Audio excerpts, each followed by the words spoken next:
Claude Code recently released this new feature called Subagents, and I have seen a few videos on Subagents. I end up clicking off because they just go into too much jargon, so I'm going to break it down for you in layman's terms, just like Perplexity broke it down for me. And then I'm going to show you the two I've created, how you can create them and what you can get them to do. So these new subagents let you create specialized mini AI assistants inside your main Claude Code instance, and they each have their own job, personality and tools. So instead of you using Claude Code and telling the terminal to manage everything, writing the code, reviewing, debugging, documenting, you can delegate these specific, very specific jobs to expert helpers. So each subagent is one of those expert helpers. They have their own focus. In this example, you could create a code reviewer agent, a bug fixer agent, or a test runner agent. And again, each one is tailored to a specific task or area of expertise. And this allows you to really zero in on one thing. So each of these agents are working together in unison, but with a superpower. So each of these agents have separate memory, which is their context window, and each subagent operates its own workspace. So again, this keeps everything clean. One agent is only working on that one thing, and it's not mixing up information, instructions, knowledge bases with other agents doing different tasks. Another thing I found quite cool is that you get to decide what the agent has access to. So if you don't want it to have access to specific commands, plugins, tools, MCPs, files, you can set it up in a way that it only calls the tools that you need it to, or it can have access to everything. Now, when you're in the terminal, vibe coding, talking to Claude Code, it will decide when a job fits that sub-agent. Claude Code hands that task off to that agent, and that agent does the work in its own headspace and then reports back to the main conversation so you can stay organized. And you can set different color schemes so you know which agent is doing what and when. I think this feature is going to be a game changer because you can now work on much more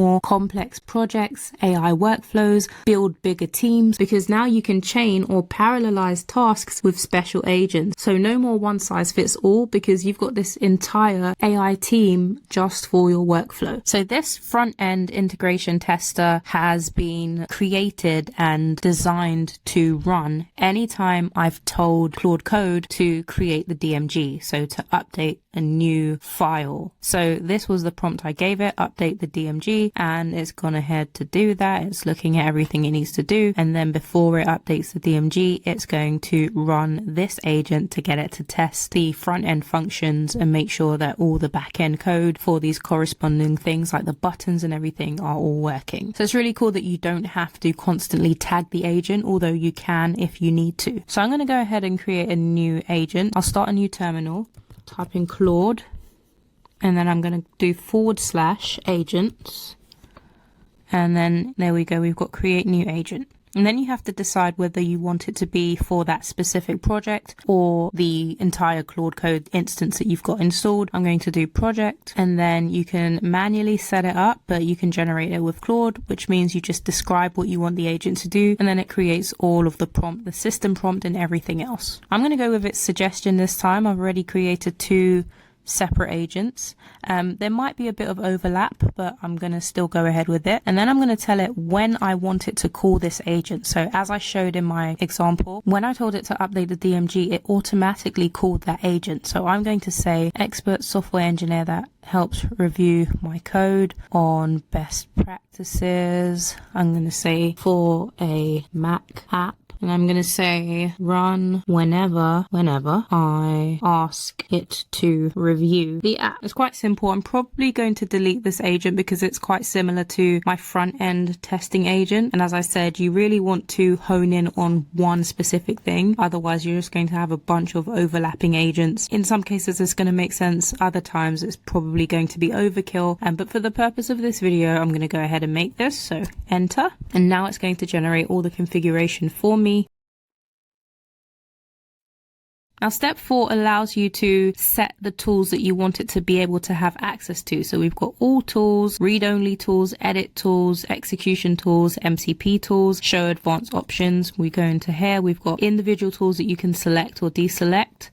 If you don't understand what most of these are, That's absolutely fine. Just give it access to everything as you learn, as you figure this out. You can always delete the agent after. If you want to go back, you just go to escape. I think I've actually skipped the step by doing that. Nonetheless, let's choose a color for it and crack on. So this is what it's doing. This is the final step, and it's given it a name. I could have told it what I wanted to name it, but we've got Mac App Code Reviewer. Shows me where it's located. It's in a markdown file. It tells me the tools it has access to. So it looks like I did deselect all tools, although it has them all listed individually. I'm not sure because I don't remember if it done this the first time. And then the description is Claude telling Claude what this agent does, when to use it. And then you've got the system prompt. It looks like this is all truncated, so let me go ahead and press enter. Now we've got our list of agents. So whenever you type /agents, you're going to see this menu where you can create a new agent or check out your project agents or your personal agents for your entire Claude Code instance.